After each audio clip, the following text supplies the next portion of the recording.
China Sea. Bad weather that almost hides ship from ship in this close formation of the United States Navy's Third Fleet.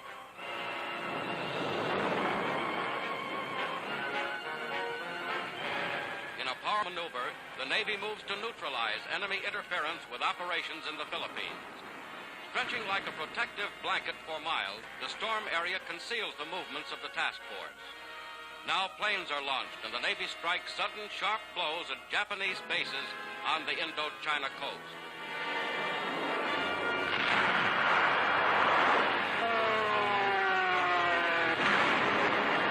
Off Indo-China, planes spot 4 enemy convoys bound for the Philippines.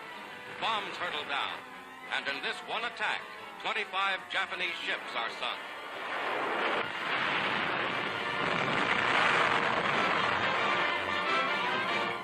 An important mission completed, the carrier planes return to their ships. One plane comes to grief on a carrier deck.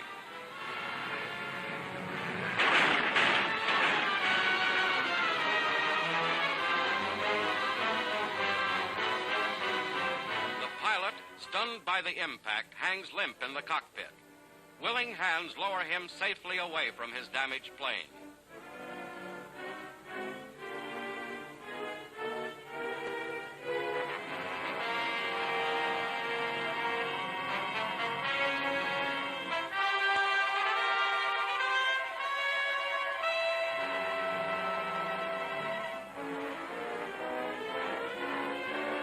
Now the great port of Saigon, Indo-China, is the target, as the Navy lashes out again.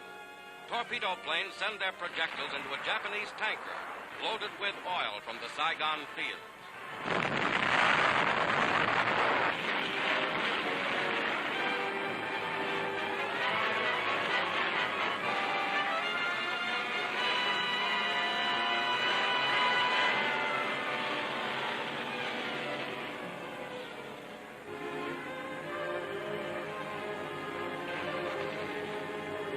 On to Saigon, over a Dog's Head land formation jutting into the China Sea. Saigon oil reserves go up in smoke, a preview of daring massed carrier plane attacks which have now smashed at Tokyo itself.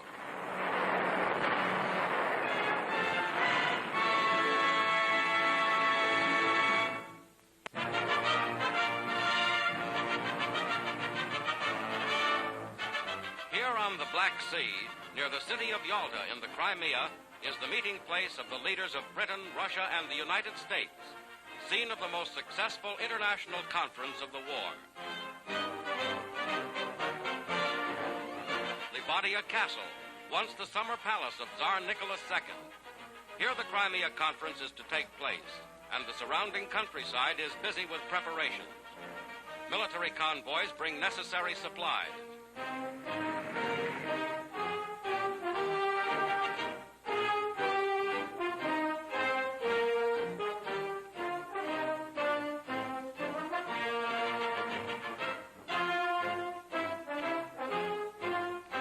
Special communications lines are strung to the palace.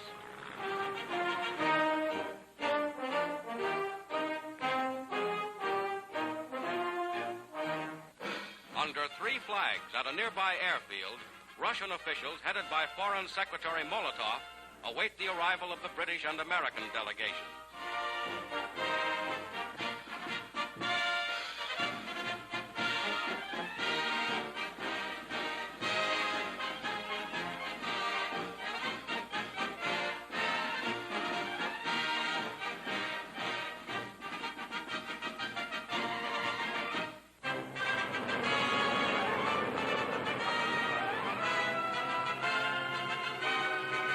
Anthony Eden, British Foreign Minister.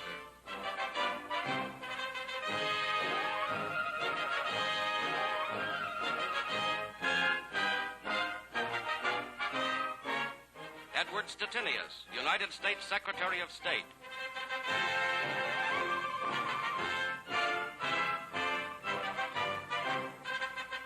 Harry Hopkins, advisor to President Roosevelt, with Averell Harriman, United States Ambassador to Russia.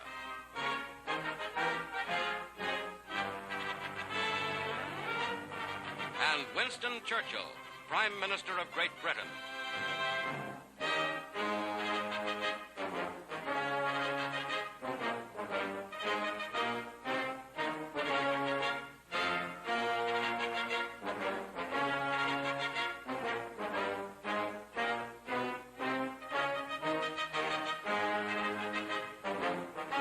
Also arriving by plane after a 6,000-mile trip is Franklin D. Roosevelt, President of the United States.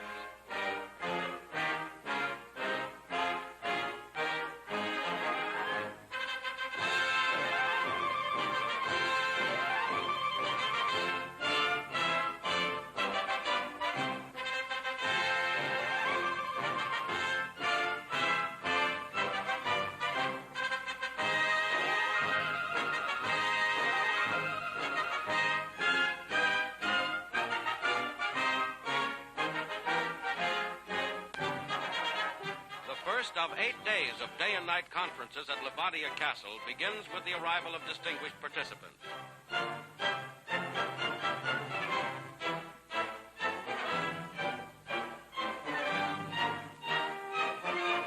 Sarah Churchill Oliver, accompanying her father, greets President Roosevelt's daughter, Mrs. Anna Bottiger.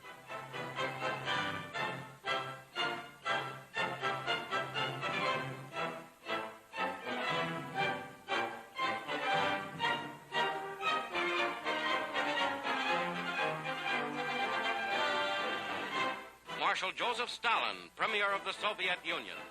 At the time of the first three-nation conference at Tehran 14 months ago, the ground over which Stalin now walks was still in the enemy's hands.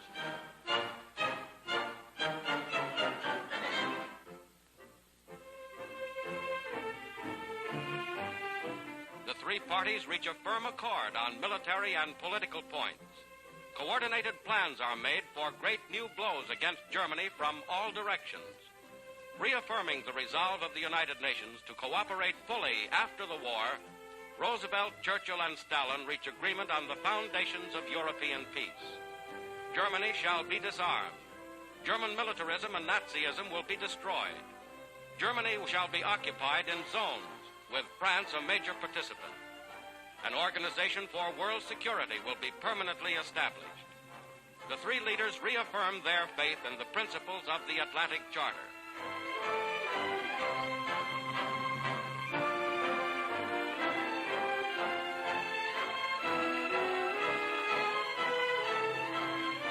Moving outside, Sarah Oliver, Catherine Harriman, daughter of the American ambassador, and Mrs. Bottiger watch as the three leaders briefly interrupt their conference to pose for history-making pictures.